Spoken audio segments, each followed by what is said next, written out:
Summer season is here, where every weekend down the shore seems like a vacation. Sun, fun, boating, partying with friends. But this can quickly escalate and turn into tragedy.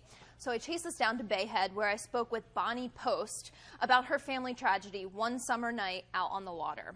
Her husband, Robert Post, a 49-year-old investment banker, was killed on August 3rd, 2008 in a hit-and-run boating accident. We spoke standing in front of that actual boat where her husband was killed.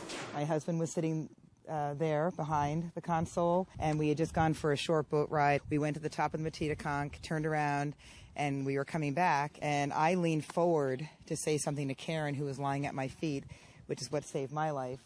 And the boat came in at 1 o'clock and flew over and hit my husband. Bonnie described a wide hole in New Jersey's boating laws. She's pushing for speed limits in New Jersey's waterways, and she's actually sending a letter to Governor Chris Christie, and this bill has been written. And we just hope that Governor Christie can act on this sooner than later. I also chased a story to the U.S. Coast Guard station in Barnegat Light, where I put on my life vest, the first rule of safety, and spoke with Jared Molino, who described horrific scenes he's witnessed out on the water. I've seen people go through windshields since there's no seatbelts on vessels or any brakes on vessels, so they hit rocks or other vessels and they get ejected.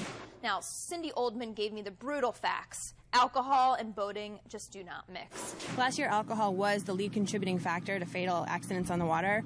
And just like when you designate somebody to drive in a car when you're out drinking, we also recommend that you have a designated driver on the boat also. Call it a sober skipper. Boating accidents accounted for 24 deaths last summer here in New Jersey, and alcohol was the leading contributing factor to these fatalities. I mean, the things you're talking about, especially if the Coast Guard's talking about drunkenness and drunken boating, I would imagine that is already illegal. So why the drive toward another law about speed limits? I mean, is that where's the impact? Well, what is the purpose? Sure. So Bonnie's fight is that these speed boats that can go higher than 80 miles per hour are going through these narrow boatways.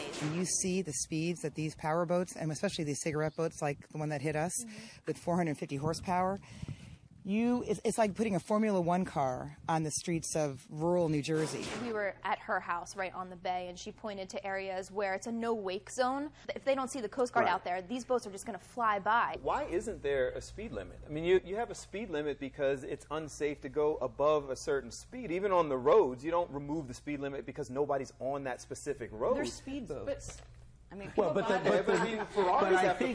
a good point, though. But I think that unlike on a road in a car, there's something called the no-wake zone. But I would imagine there's some penalty for violating the no-wake zone. So why then do you need another law on top of that? You would get ticketed for that. But Bonnie thinks that you need a higher penalty. You need to hit someone's wallet. It's not about the law. It's about enforcement of the law that we have. You can pass any law you want if people will disregard, they'll disregard the laws and get on a boat and behind the wheel drunk. They'll disregard the no wake. I don't see why they'd pay attention to this. It sounds to me like it's enforcement combined with a little more personal responsibility. My goodness, you're putting people's lives at stake.